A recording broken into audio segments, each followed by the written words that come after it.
Here we go! So magandang araw po sa lahat ating viewers, client, and mga subscribers. So ngayong araw guys, mag-update lang tayo ng presyo dito kay Bossing Nanding, no? So kasi ngayong araw, binigyan tayo ng mga discount. So makapansin nyo, may price tag yan. And yung mga price tag na yan guys, re-request na natin ng discount. Papasama tayo dito kay Idol. So tara boss! So silipin natin to, ano ba to? Box type? Itong nasa unahan na to mga kaibigan, box type, makina is RF Mazda. Yan, so demo ko lang ng bahagya, then re-request na natin ng discount. So ito yung kanyang front area, naka-fully stainless. Then yung kanyang pangilalim guys is kingpin, no? Kingpin. So pag kingpin, mas malaki yung turning radius. Maraming ilaw, coating na ito mga kaibigan is Friday. Yan, shout out kay Bossing. Yun, no? Silipin natin yung kanyang engine bay. So ito guys is RF Mazda. And after natin ma-vlog mga kaibigan, so re-request tayo ng discount. Angat ako. Yun. So ito guys, syempre to guys, fuel injected. Yan. So makikita mo naman lahat naman ng unit natin mga kaibigan. So naka-fully condition naman yan, no? And ito mga kaibigan is stainless yung body. Then yung kanyang flooring is galvanized. Kasi makikita mo na agad yan. Pagtaas mo ng hood, makikita mo na agad yan eh. No? Makikita mo na agad yan kasi yung frame niyan is may pintura. So ibig sabihin nun is yun is naka-galvanize. Okay? So sidings niya mga kaibigan, ito. Size ng gulong niya mga kaibigan is 14 inches. Naka 4 stud. Yan, fully stainless, bagong assemble lang to. Silipin natin yung kanyang loob. Kulduro yung upuan. Then galvanize nga yung kanyang sahig. Yan. Then ito guys yung kanyang dashboard, fully stainless. Lahat ng gauge syempre gumagana yan. Ito yung kanyang back seat tsaka sound setup. Meron ba tong amplifier? Wala. Silipin natin kung merong amplifier yung likuran. So wala naman mga kaibigan. Pakita lang natin ng bahagya yung kanyang likuran. So mapapansin mo, bagong gawa lang to, wala pang sticker, no? So, ayun nga, pero bahagya lang yung sticker niya, no? So, if ever guys na mabibili nyo to and gusto nyo pa palagyan ng sticker, so pwede pa, no? And ito guys, yung presyo niya nakalagay dito is 275,000. RF Mazda, naka 5 speed. Magkano kaya to? Mababawasan, bossing? 250. Now then sa 250 negotiable pa. So napakagandang idea niyan mga kaibigan, no? So bago kayo bumili ng owner, check nyo muna yung price. Baka masagad pa nila. Okay? Yan. So magde-December ngayon kaya bigayin tayo ng magagandang bagay, no? Bigay tayo ng discount and bumili naman kayo ng owner para at least maubos na yung mga owner natin dito, no? So next natin mga kaibigan is buggy type naman tong isang to. Fully stainless pa rin yung kaha niya, no? Sobrang daming ilaw sa kanyang dashboard, sa kanyang front area, sa bumper hanggang sa taas. So maraming ilaw tong isang to. Yan. So ito yung kanyang sidings. Toyota 4K naman yung kanyang makina, no? Toyota 4K. And ito yung kanyang flooring mga kaibigan. So galvanized.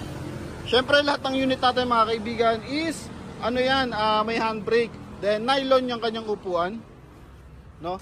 And ito yung kanyang likuran mga kaibigan. Yan. So ito guys is may blower pa. Hindi siya aircon, blower lang. Naka-ready lang, no? Yan. So ito guys, pag pinapuli aircon mo, medyo mahal pa to kasi papakobera mo pa lahat yan, ipapa-steel top mo pa yan. So ito guys, advisable lang. Lang ang nilagay nila, blower lang, no? Then ito yung kanyang likuran. Yan. So ang presyo na ito mga kaibigan, Toyota 4K buggy type is 230,000. Magkano? Less 20,000 ba tayo? 230,000. 200. So iba-iba yung binibigay nilang discount. Yan, oh. Okay, Toyota 4K 4 speed, 230,000 less 30,000, no? Then yung 200,000, check nyo if ever na negotiable pa. So tumawag lang kayo sa ating contact number na nasa screen. Okay? So next naman natin, buggy type pa rin. Bigfoot to, Bigfoot na mahaba. Then lowered lang siya mga kaibigan. Ito yung kanyang front area. Kakaiba yung design ng kanyang front area. Fully stainless pa rin mga kaibigan. Yan o.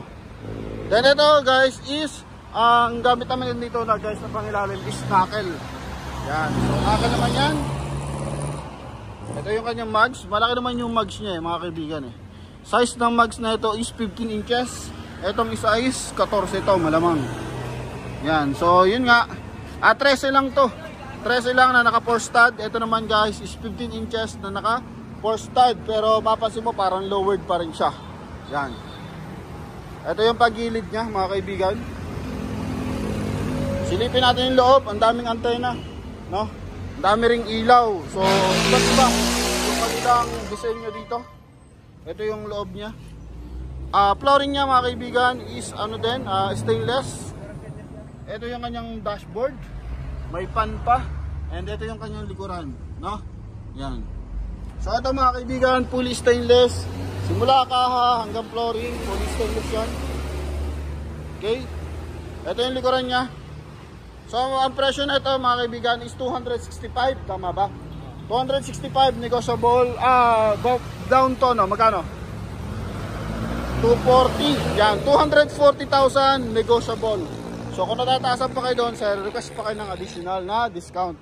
Then, sama natin to, nag-iisa nila ditong pick up na multi-cab, drop side. So, ito yung presyo na ito is noong nakaraan 180. So, magkano kaya nila ibibigay ito mga bossing? 175. So, eto maliit lang ang discount na ito. Then, pero pag nandito na kasi kayo, natipuhan nyo na to. So, Suzuki naman to, Japan yung makina niyan, syempre. So, pwede nyo pa rin request ng discount. Okay? So, tuloy tayo mga kaibigan. Eto, next natin is RF Mazda. R2 ba? R2? R2. Yan. So, R2 ang makina. Sobrang stainless din to. Bigfoot naman to mga kaibigan. Size ng gulong na ito mga kaibigan is 14 inches. Yan. 14 inches. Ito yung pang gilid niya. Yan. Ito yung front area. So marami ring ilaw mga kaibigan. Pang ilalim niya guys is ano din, kingpin. Yan. Kingpin yung connected sa kanyang axle. Then pabukas ako bossing ng R2. Pasilip natin yung R2 na makina. Yun, oh. Yan. So, ito yung kanyang engine bay, mga kaibigan. Yan. And ito, mga kaibigan, is ang presyo niya is 280,000 down to 200. Yan, oh. 280,000 down to 260,000 negotiable pa. So, bare months na kasi, kaya kailangan ibigay na, no? Ang dapat ibigay. Kaya tayo naman, para sa ating mga viewers, so, request tayo ng discount para sa kanila. Ito yung kanyang dashboard. Ito yung kanyang flooring, nylon. Usually na ginagamit dito nila bossing nanding. Nylon naman yung upuan, no? Yung iba naman, usually gamit corduroy. Pero iba-iba eh, no?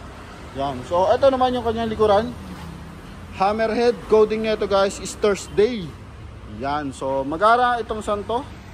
Mababa pa, no? 260,000 negotiable pa. So, kayo nang bahala kung magkano nyo pa marirequest ng discount tong santo. Okay ba yun? Then, ito mga kaibigan, baggy type.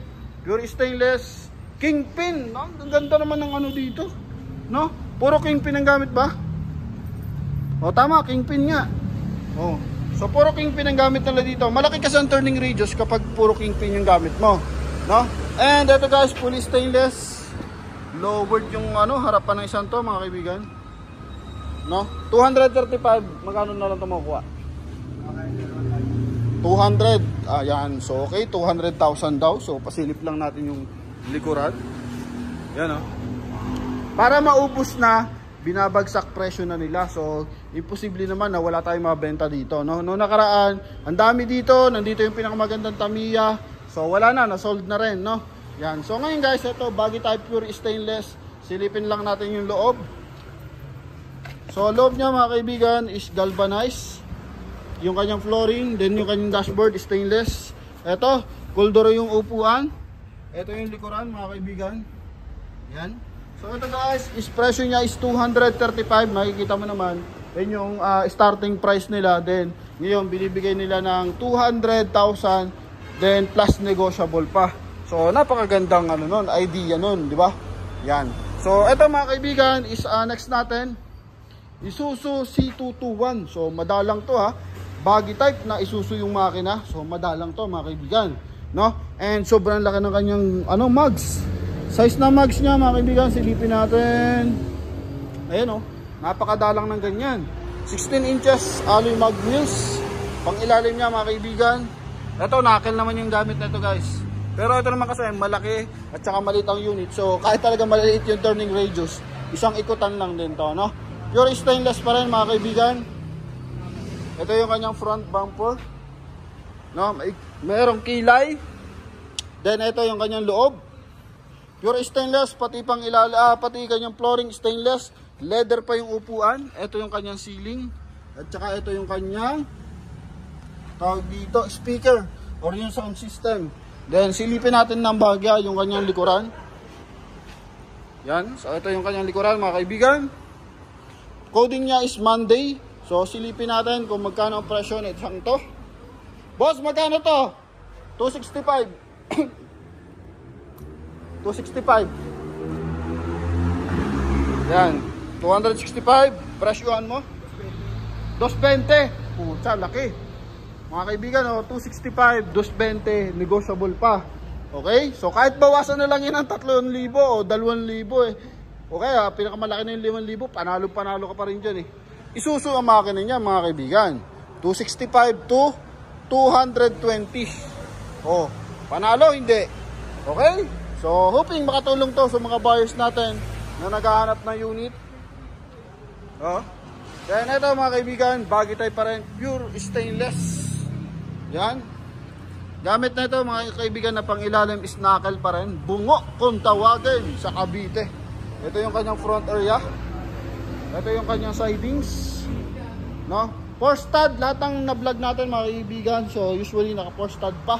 And mamaya pakita natin yung naka 6 stud dyan na fully Isuzu. Pero yun kasi bibigyan natin ng special mention, no? So hindi na lang natin pala isasama dito. Okay? So ito mga kaibigan, yung kanyang loob. Kakaiba yung loob na itong santo, fully sticker. Leather yung upuan, naka sports design pa yung kanyang upuan. Ito yung likuran. Okay? Akala ko stainless Okay, galvanized. Pintura niya medyo light lang, kaya ganon. Bossing, presyo na ito, 235. Ito, 235. Magkano nyo ibibigay itong isang to? Toyota 4K. No, Toyota 4K. 235 idol. 5 speed. Magkano? 215. 220. O yan, 15,000 discount. 235 to 220. Yan, so dalawa na yung ating 220. Pipili na lang kayo, Toyota 4K or Isuzu yung makina. And ito, yun nga, nagbabagsak ang mga presyo. Grabe naman. Okay, so ito guys mga kaibigan, fully stainless. Double cap, fully stainless. Bagong gawa lang to. Alam niyo kung bakit bagong gawa. Wala pang ka-sticker. No? Ito yung kanyang pangilalim. Kingpin yung kanyang pangilalim mga kaibigan. Kingpin yan. Size ng gulong niya mga kaibigan is, hindi natin makita malabo na yung mata natin. Size ng gulong is 104 14 inches mga kaibigan. Yan, 14 inches. Fully stainless. So silipin natin yung kanyang flooring. Flooring niya mga kaibigan, fully stainless din. So pwede itong gamitin sa palengke kasi yung mga isda nagaling dagat. So nakakasira kasi yun yung number 1 nakakasira ng flooring or ng bakal. Okay, so ito mga kaibigan yung kanyang likuran. Okay, then cold door yung upuan. Stainless yung kanyang dashboard. So magandang idea to para sa ating mga business partner dyan, no? Yan, sa mga OFW natin. So shoutout sa inyo lahat. Ingat po kayo. Nasaan man lupalop kayo ng ngayon, mundo ngayon mga kaibigan. Yan, so eto mga kaibigan, presyo boss 370. 350,000. So hindi ako nagbibigay ng presyo, si Bossing ang nagbibigay ng presyo and negotiable pa daw, no? Yan. Okay? So napakaganda, nakakatuwa kasi syempre yung ating mga viewers matutuwa rin yan. Yung iba matataasan pa rin yan. Syempre alam naman natin mga Pilipino yan di ba? Pero at least yung display center nag-a-adjust na, nagbibigay na sila ng discount. Magara itong isang to, box type, RF pa yung makina. Iba yung dating ng isang to mga kaibigan.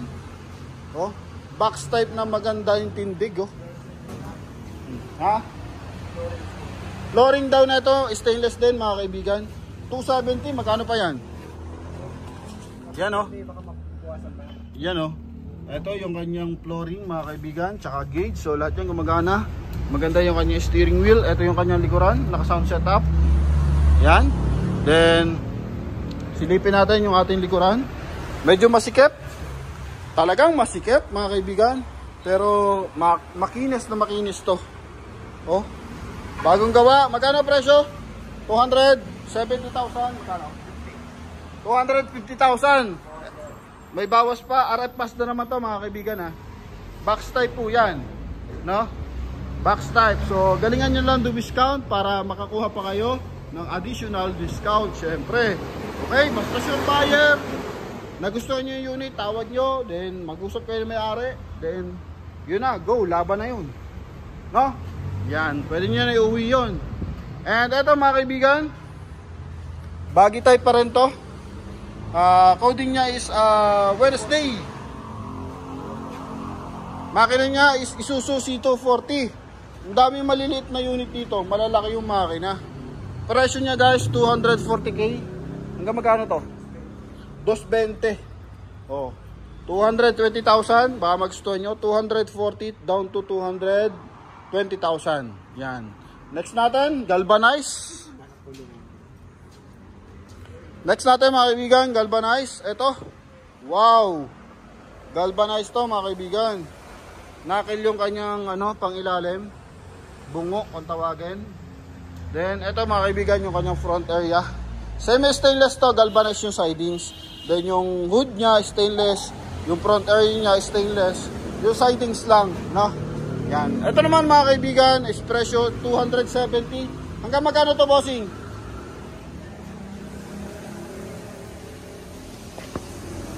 Then ito guys, yung kanyang flooring. Leather yung upuan. Ito yung kanyang dashboard. Sound setup, syempre. Yan. Presyo daw dito mga kaibigan, 250,000. Negotiable pa. No? So, galingan na lang natin dumiscount mga kaibigan. Para na sa ganon, makakuha kayo ng unit dito kay Bossing Nanding. Yan. So, isa-isahin ulit natin yung mga presyo para at least magkaroon kayo ng idea. No? Lakihan daw natin yung discount eh. 265 to 220,000. Ito naman 235 to 215. Yan. Then ito is 270 to 250. Ito naman guys is 240 to 220. Ito na mga kaibigan, di ko ata ito nabanggit yung presyo. Ha? 370 to 350,000. So, lahat yan mga kaibigan, negotiable. Ito, box type, 270 to 250,000. Yan. Ito kasi, nasa dulo is RF Mazda 2. Ano ito ata ito? 280. 280 to 260. So, yun mga kaibigan. And, ito, mga nasa harapan. Basta lahat na nandito mga kaibigan, may discount pa. Kaya pwede na kayo tumawag sa ating contact number na nasa screen. Okay, so yun lamang mga kaibigan, hoping makabili kayo ng mga owner bago magpasko and matupad yung ating mga pangarap sa buhay. So yun lamang mga kaibigan, God bless you all and advance Merry Christmas. Nasa mga lupalop ng mundo, mag-ingat po tayo. God bless you all.